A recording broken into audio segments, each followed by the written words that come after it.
Hey Blades fans, welcome back for another Florida Everblades pregame show from Hertz Arena alongside Jake Maurice. I'm Allie Vellucci.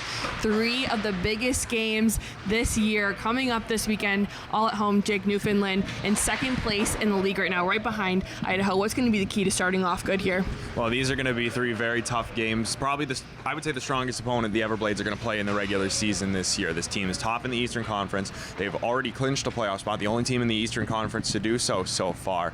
So these are going to be 3 days where the Everblades have to be at their absolute best. Main key is just going to be giving your all every shift and making sure you're dialed into the systems, dialed into where your teammates are going. It's all about putting everything together from this point. Everything you've been building into the year up to here has to go perfectly over these 3 games. Let's go back to this past weekend really fast. Florida heads up to Trois-Rivières, goes 1 for 2 on the weekend, 7-5 win on Friday night, 2-1 loss on Saturday. What was the difference in those 2 games? I think the difference was mainly going into the Saturday game. Joe Verbetic was in the crease for Trois-Rivières. He was excellent, a 40-save performance for him for Trois-Rivières to pick up that win.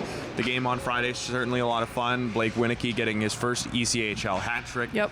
Certainly galvanized the team, but just on Saturday, they couldn't get that goal they needed to tie the game late. And that's unfortunate because those style of games, those are going to be the style of games the Everblades are going to be playing in the playoffs, assuming that they can go on another deep run. You're going to have quite a few of those where you need to find a way to break through a hot goaltender or get through a lockdown defense. Everblades couldn't do it on Saturday, but they've shown they can do it more often than not this year, so I'm not too worried. Speaking of that, goaltenders, we have a new goalie on the team. 5 new players were added to the roster for Florida, couple D, couple forward. What do you think they're going to bring offensively and defensively overall to this Florida Everblades team? Well, we saw a good number of them play in the 2 games against Trois-Rivières. Logan Lambden and Sean Jostling both picked up their first goal with the Everblades in their first game. Really impressed. I like Josling's game on Saturday as well, was one of the main drivers for the team. Olivier LeBlanc, no relation to Stefan LeBlanc, comes in on the back Spelled end. Differently too. Capital B. Capital B. Yeah, so I think he played quite well on the defensive side. He's not going to be a big point getter, but he's going to be strong inside his own zone, which is something the Everblades, not that they lack, but it's something you can never have enough of, especially heading into the playoffs in a very tight South Division race. So I think everyone impressed that showed up this past weekend, but now they've got to take it to another level because Newfoundland is certainly on another level than the Lions. Speaking of another level, Newfoundland second place power play in the league right now. Florida's PK and power play, all special teams are going to have to be very well executed this weekend. What's going to be the key to starting off good there? It's just going to be about bringing everything together. I think if the Everblades can get on their PK or their power play, if they can get them to click on the first opportunity that they're going to get on the power play, the first opportunity the Growlers will get tonight on the power play for themselves, that can set the tone for the rest of this series. We saw in the game on Friday, Trois-Rivières was able to get an early edge on the special teams, and it bled over into the game on Saturday where they picked up the game winner on a power play. Here in this series, this first game is going to set the tone for everything. You wanted to set on the special team side, you wanted to set the tone for the right way. Get a strong kill, maybe get a nice power play, a goal. If not that, get some really good movement of the puck, get some good opportunities, and you'll get the special teams going in the right direction. You can't be intimidated by the success that Newfoundland has had on their power play this year. Everblades have faced strong power plays and come out well throughout this season.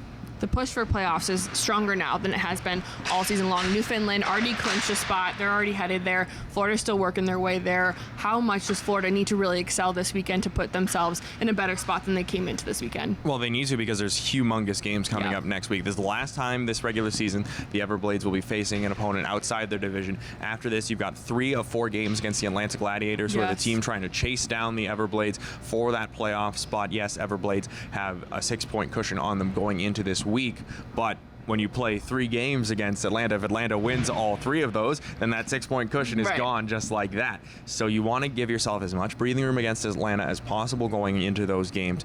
You want them to be as low pressure as possible. Keep them nice and easy. Make sure that Atlanta really doesn't have too much to play for, that they basically have to just win out to have any chance of making the playoffs. So this is going to be the Everblades' last chance to give themselves a little bit of breathing room before the stretch drive. 3 games coming up, 3 keys of the game. I'm going to go physicality to start things off. I think Newfoundland is going to be in some trouble when Florida starts to get physical. I think Florida can play to that asset really well, and when they do, I think they play a different level of hockey. Jake, what do you got? Well, yeah, and always the crowd always loves that. So when you're at home, that's going to get the fans cheering, and that's going to provide a pretty good energy boost. We already talked about special teams, which I would say is a major key to the game. The other key to this game is going to be breakouts. Do not get hemmed in your own zone. Newfoundland has a lot of offensive talent. Zach O'Brien spent a good chunk of the year leading the CHL in scoring before he eventually got called up to the AHL, and some other guys caught up to him. But with all the talent this Newfoundland squad has on their roster, they could potentially have some guys coming back from the AHL to supplement their team this week. You got to make sure you spend as little time in your own zone as possible, and breakouts are the main key to making sure that you can get the puck down the other end, not your own. Yeah. All right, everyone's, once again, favorite part, pregame show. Pregame show magic, number 1 star of the night. I'm going to go another solid choice, but he's been a little quiet recently. Number 22, Joe Bendenza. Always comes through when his team needs him most. I think he's going to have a little boost coming into tonight. Yeah, and he's sitting 2 points away from 200 with the Florida Everblade, so it'd be very nice to see him hit that milestone at home. I'm going to go with an Everblade who, in his 300th ECHL game last Friday, got his first ECHL hat trick. Blake Winicky really impressed in that game on Friday. I want to see him do so again here. Big week for the Blades. You need your veteran guys to step up. All right, Blades fans, some Wednesday night hockey coming up for you. Warm-ups and puck drop are up next.